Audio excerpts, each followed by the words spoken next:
au fait, comme vous pouvez le voir, c'est un interrupteur qui, type classique.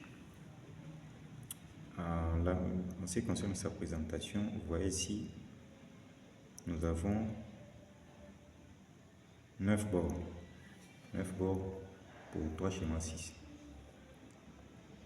En fait, le premier schéma 6 vient le premier interrupteur et la combinaison des 3 bords, entre autres, la borne 11, la borne 12 et la borne commune 1.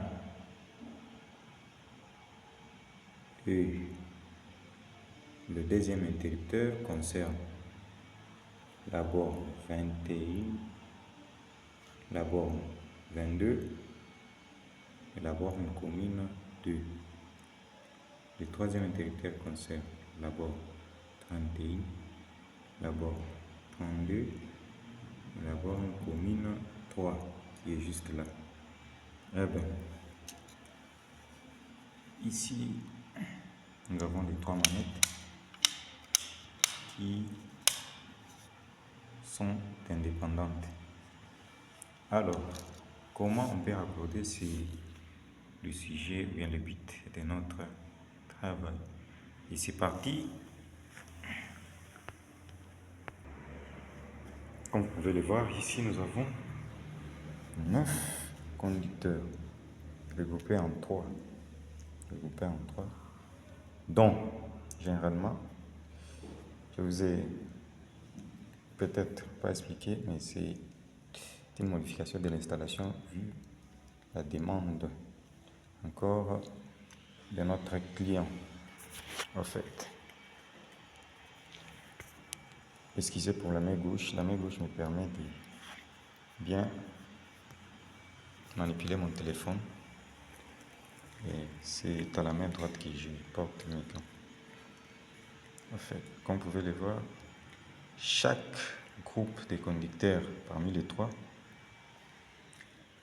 possède un conducteur que je vais brancher à la borne commune de chaque interrupteur, la borne commune. Donc de ce côté, j'ai 3 conducteurs et de l'autre côté, j'en ai également 3 groupes de conducteurs, mais de l'autre côté, j'avais 9 conducteurs. De ce côté, je n'ai que 7 et vous le saurez bientôt. C'est parti. On va commencer par raccorder le premier interrupteur du côté où j'ai 9 conducteurs. Donc parmi les 9 conducteurs, j'ai 3 conducteurs communs qui iront à la borne commune et les 2 autres dans chaque groupe, c'est ce qu'on appelle généralement des navettes. Et de ce côté, la borne commune me permet du retour lampe. Le retour lampe, c'est le conducteur qui ira sûrement alimenter, bien qu'on va accorder à notre lampe qui va accompagner de notre pour alimenter la lampe. Et de ce côté, les 2 me permettront, donc joueront le rôle des navettes. Les navettes qui commenceront à collaborer avec les interrupteurs de l'autre côté. Et c'est parti pour le raccordement.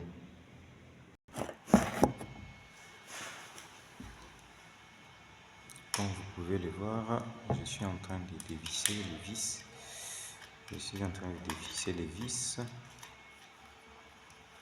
De tout.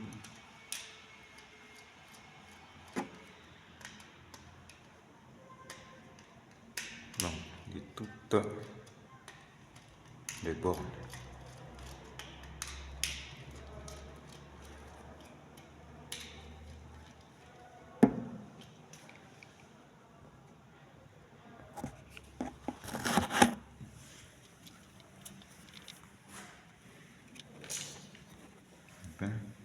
Comme je vous l'avais annoncé, ceci permet à ce que, peu importe l'électricien qui viendra juste après nous, qui se retrouve et l'étoile que vous voyez ici, permet de regrouper pour qu'il n'y ait pas de confusion. Ainsi, comme je vous l'ai dit tout à l'heure, la marque nous importe peu. Mais le problème, c'est le principe de fonctionnement. Donc, je commence par préparer un conducteur qui va à la borne commune. Et puis, ça, je prends ça comme la borne in.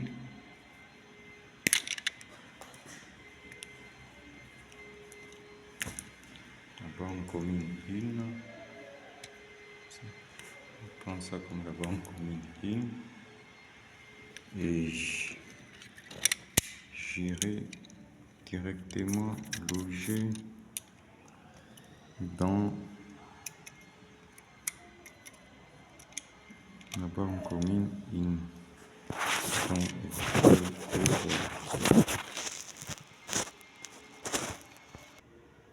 Ça y est, tous les conducteurs qui étaient censés rejoindre la borne commune, chacun est dans sa borne. Comme vous pouvez le voir ici, comme je vous l'avais expliqué, les conducteurs qui ont des petites toiles isolantes, nous l'avons fait expressément pour que, même si nous ne sommes pas là, celui qui viendra dépanner, qui se retrouve. Ici, c'est la borne commune 3. Ici, la borne commune 1. Et ici, la borne commune 2. C'est fini pour les bornes communes. Et là, nous allons passer au placement des navettes. Comme vous pouvez le voir, ici, nous avons 2 navettes qui sont censées rejoindre la borne commune in, donc qui seront logées juste là, 11 et 12. Et le deuxième aussi, dans la borne 21 et 22. C'est parti.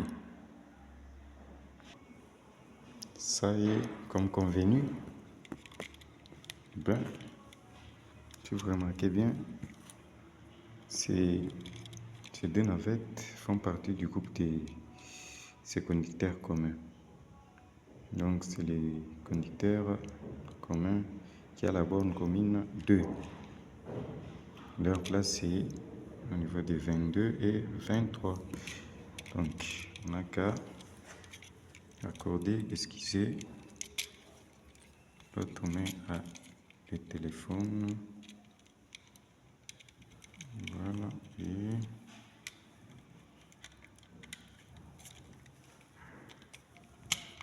ici.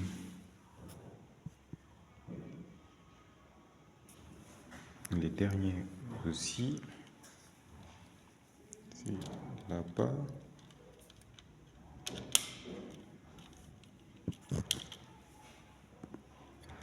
Et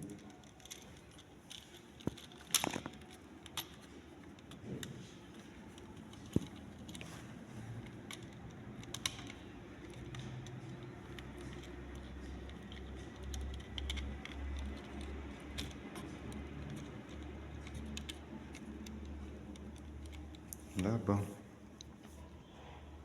Donc ça y est, c'est tout. Vous avez raccordé votre triple va-et-vient. Et la suite, juste après, de ce côté-là.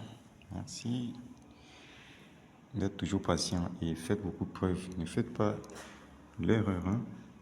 Si vous mettez les navettes d'un seul groupe dans un autre interrupteur, le fonctionnement ne sera pas total. Vous serez surpris. Comme vous pouvez le voir, nous avons vissé et là, les contacts sont devenus francs. Et là, notre triple va-et-vient est prêt à être encastré. Et là, nous allons passer à l'autre interrupteur. Merci d'être toujours là. Et si vous avez quelques commentaires, suggestions, propositions ou demandes, n'hésitez pas de nous écrire dans les commentaires. Bien, pour bien fixer, nous avons, par rapport à la marque de l'interrupteur, il faut enlever les deux manettes des deux côtés. C'est aussi simple à enlever que ça. Donc, dès que vous tirez, vous enlevez pour bien visser, pour mettre les vis qui vont entrer dans la boîte d'encastrement. Ça, c'est pour la marque Tronic. Donc, vous allez voir. Ainsi, pour remettre, c'est aussi simple que ça. Vous remettez de part et d'autre aussi. C'est pas du tout compliqué, c'est plus facile à remettre comme en enlever. Donc votre interrupteur est installé. Rendez-vous au deuxième interrupteur où sera aussi logé les triples. Le va-et-vient. C'est ici. Comme je vous l'avais dit, de l'autre côté on avait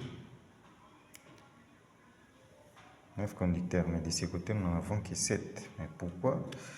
C'est la question que je vais tenter de répondre. Ici nous n'avons que des navettes. Et des navettes, mais nous avons un seul conducteur qui va jouer, qui sera logé dans la borne commune. Et c'est pratiquement la borne commune in. Je vais vous montrer et je vais vous dire pourquoi est-ce que nous avons préféré mettre ici 7 pour économiser aussi les conducteurs vu la distance. Mais c'est pratique.